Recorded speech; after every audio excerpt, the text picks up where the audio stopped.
I'm Matt Perry from Turner County, Georgia. I'm a first-generation farmer here in Turner County. I work land in Turner and Worth counties, mainly growing cotton and peanuts and raising beef cattle and growing a little bit of hay, primarily to feed the cows we have.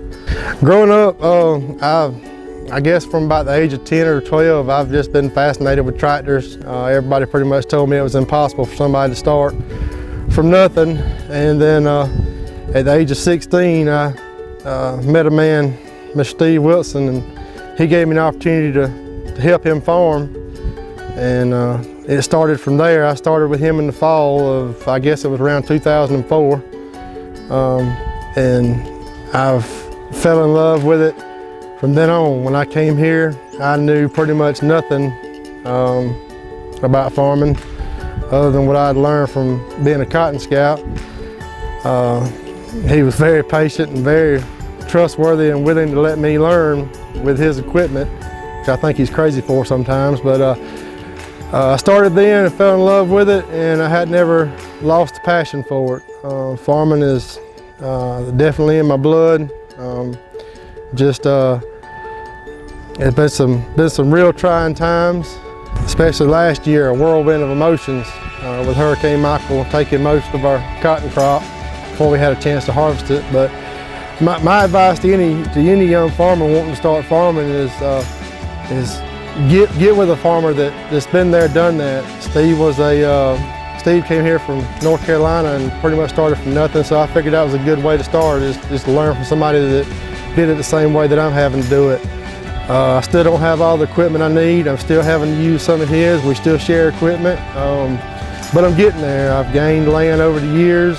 I've lost land over the years. Everybody's excited after a good crop to come on. Let's get this crop going. If I sat here and told you I was excited to get 19 started, I might be telling you a story.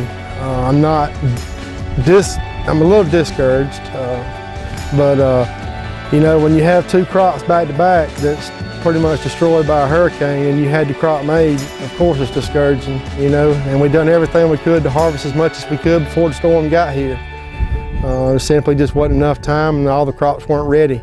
It's just really important that people that don't know anything about farming and don't know anything about where their food comes from to maybe educate yourself a little bit. Don't just go off what the news media and what you hear say. Do your own research. Talk to a farmer. You know, I mean, we're not bad people. Most folks will talk to you. I have people, you know, sometimes I work a farm by I-75 and you would be amazed at the people that stop on the side of 75 just to watch the combines running or watch you planting and stuff. And a lot of times they've probably never seen anything like that, and they probably have no clue what goes on. And then people ask you, well, what's the tractor cost, or what's the peanut picker cost, or what's the cotton picker cost? And they're amazed at the money that goes into this thing. You know, anybody can sit down on paper and figure out if you make a good crop with good commodity prices, you can make money.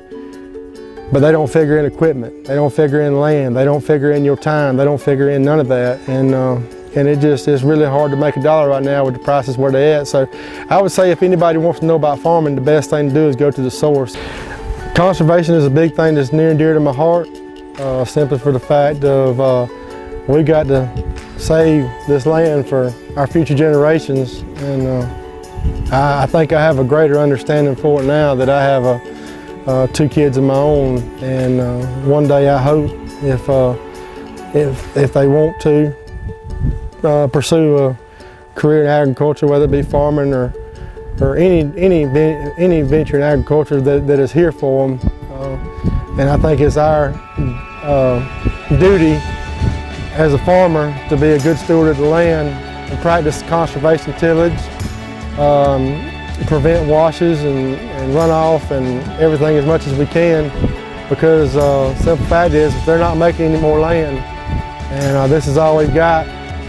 And we've got to preserve it for our future generations, just like our ancestors did for us. So I think that's the least we can do, is to preserve it, to make sure that we can, as farmers, we can keep feeding America. I love what I do. It's just nothing like it, you know. It comes with a lot of long hours and a lot of long days. And sometimes during gathering season, you don't get to go home to 9 or 10 o'clock at night or even later. And this season was rough. I got 2 kids, it's 11 months old, twins. And it was tough on me for those few weeks there when we was harvesting to go home at night. And I left before they got up, and I come home after they went to bed. So really the only time I got to see them was first thing right in the morning there. And that was tough. And so, there's a lot of sacrifices goes into it. A lot of family time. You got to have a big support system if you're gonna do this for a living, or if you're gonna do this period. You got to have a big support system that's right behind you. But that's why I do it. It's for the future generations, for my family, my son, my daughter. If they want to farm, I want it to be right here for them to jump in here side by side with me one day. And I think that would be worth every ounce of blood, sweat, and tears that I've put into it over the years, is for them to be side by side with me one day, if that's what they want.